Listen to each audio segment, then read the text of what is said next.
To access guided access on the iPad, you need to go into the settings menu. So once you're in the settings menu, make sure you're in the general tab and then scroll down to the second last option on the screen here that says accessibility. Once you hit the accessibility, you'll see a lot of the normal options that you're used to in iOS 5, but because we're in iOS 6 now, under the learning tab you can see guided access is off, so we'll tap that and we will turn it on.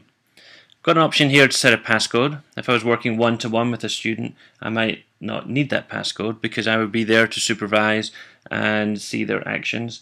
But in a classroom situation, you might want to set that passcode with larger groups that are harder to manage individually. So I'm going to tap set passcode. I'll just do 1 2 3 4. It prompts me to re-enter my password 1 2 3 4. And now guided access is available for me in any app that I want to use it in. So I'm going to come out of here and I'm going to go into Safari. Here I am on a web page in Safari, and what I want to do is just give students access to this web page. I don't want them to navigate off this page, I don't want them to go searching the internet for other things. I only want them to be using this website. So I'm going to lock it down a little bit with guided access. So I'll triple click the home button and you can see it shrinks away there and opens up my guided access options. In the bottom left hand corner it says the hardware buttons are always off. So once I click start in that top right hand corner, it means that the home button will not function the way it normally does. Students can press it, nothing will happen. Touch in the middle at the options at the bottom there, if I turn the touch off, it means they will not be able to interact with any of the page at all. So you can see it's all grayed out there on the screen.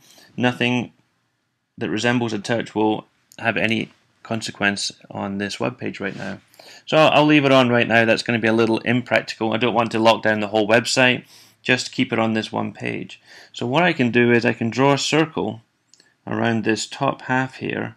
So I'm going to say all the way around the top there, I'm going to include the navigation bar, I'm going to include all my bookmark bar, include the search bar. So really there's no option for the student now to get off this website.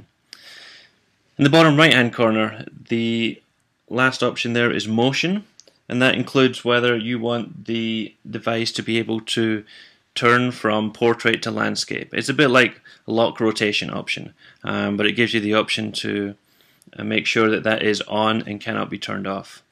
So set the options the way you want them, circle the areas on the screen that you do not want the students to interact with, and once you're done, hit start in the top right hand corner. So it says guided access has started, and you can see at the top those top areas that I drew the circle around is all hashed out, and nothing that I tap up there now has any access on the screen. I can still scroll up and down and access some different links on the page, but I cannot navigate away from this website. It's locked on this site so that I know my students are going to be on this one page. The other nice thing about guided access is that none of those multitasking gestures that you're used to will work while you're in guided access. So if I do the 5-finger grab and try and go back to my home page, it doesn't work.